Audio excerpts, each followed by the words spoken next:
Depuis toujours, le temps semble rythmer nos vies, structurer nos journées et guider nos actions. Pourtant, certaines expériences scientifiques, comme le paradoxe des horloges, remettent en cause cette évidence. Et si le temps n'était qu'une illusion, une construction de notre esprit pour donner du sens aux changements qui nous entourent? Cette idée aussi déconcertante qu'intrigante invite à repenser ce que nous croyons savoir sur la réalité. Explorons ensemble pourquoi il pourrait être nécessaire de questionner l'existence même du temps. Définir le temps s'avère être un véritable défi, car toute tentative de le faire semble inévitablement tourner en rond.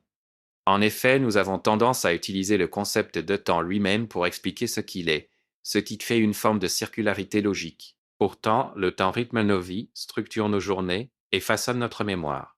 Notre perception du temps est profondément ancrée dans notre expérience humaine, mais il demeure difficile de l'expliquer sans recourir à des notions déjà imprégnées de temporalité.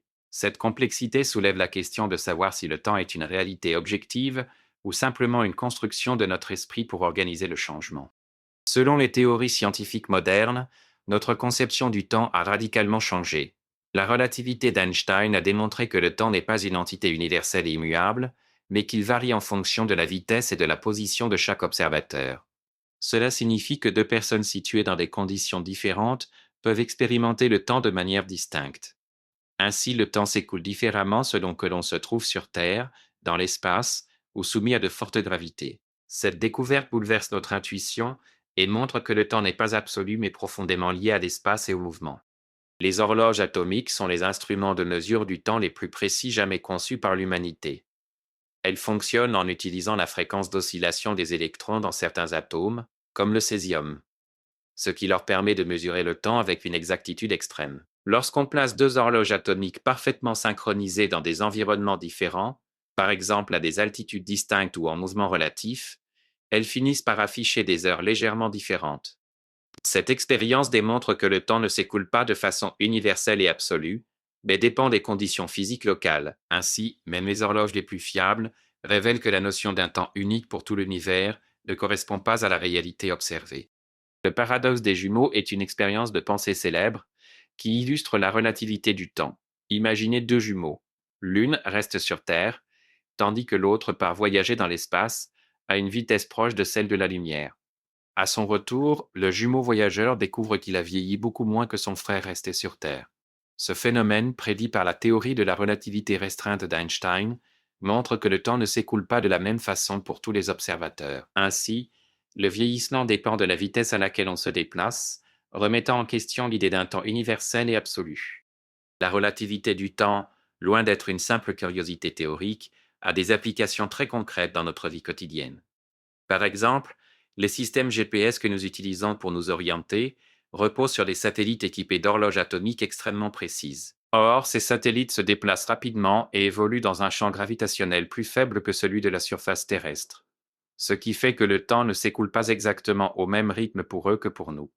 Sans correction tenant compte des effets de la relativité, les positions calculées par les GPS seraient erronées de plusieurs kilomètres en seulement quelques minutes. Ainsi, la technologie moderne dépend directement de notre compréhension des subtilités du temps et de l'espace. L'espace et le temps ne sont pas des entités indépendantes, mais forment ensemble un continuum appelé espace-temps. Selon la théorie de la relativité générale d'Einstein, la présence de masse ou d'énergie déforme ce continuum, créant ce que nous percevons comme la gravité. Cette déformation influence directement la façon dont le temps s'écoule. Près d'un objet massif, le temps ralentit, tandis qu'il s'accélère loin de cette influence gravitationnelle. Ainsi, notre perception du temps varie selon notre position dans l'univers, révélant que le temps n'est pas universel mais dépend de la structure de l'espace-temps. La possibilité de voyager dans le temps fascine autant qu'elle intrigue, notamment lorsqu'il s'agit de se projeter dans le futur. Sur le plan théorique, la physique moderne, notamment la relativité d'Einstein, permet d'envisager un déplacement temporel vers l'avant grâce à la dilatation du temps. Plus un objet se déplace rapidement, plus le temps s'écoule lentement pour lui par rapport à un observateur immobile. Cependant, les technologies actuelles ne permettent pas d'atteindre des vitesses suffisamment proches de celles de la lumière pour que ce phénomène soit perceptible à l'échelle humaine. Pour l'instant, voyager dans le futur reste donc une perspective scientifique, mais hors de portée de nos moyens techniques. En 2009, Stephen Hawking a organisé une expérience pour le moins originale. Il a invité d'éventuels voyageurs du temps à une fête, mais n'a envoyé les invitations qu'après l'événement. Personne ne s'est présenté, ce qui l'a amené à conclure, avec humour, que le voyage dans le passé était probablement impossible. Cette expérience soulève la question des paradoxes temporels, comme celui du grand-père, où un voyageur pourrait modifier le passé au point de compromettre sa propre existence. Ces paradoxes illustrent les défis logiques et physiques que pose l'idée de voyager dans le temps et interrogent la cohérence même de notre univers. En résumé, notre exploration du temps révèle que ce concept, si central à notre quotidien, est bien plus complexe et mystérieux qu'il n'y paraît. Les expériences scientifiques et les théories modernes montrent que le temps n'est ni absolu ni universel, mais dépend de l'observateur et de son environnement. Cela remet en question notre manière de percevoir le monde et d'organiser notre existence. Pourtant, malgré toutes ces découvertes, de nombreux mystères subsistent. La véritable nature du temps, son origine et son rôle dans l'univers restent encore à élucider. Qui sait, peut-être que les prochaines avancées scientifiques nous réserveront des surprises encore plus étonnantes sur ce sujet fascinant.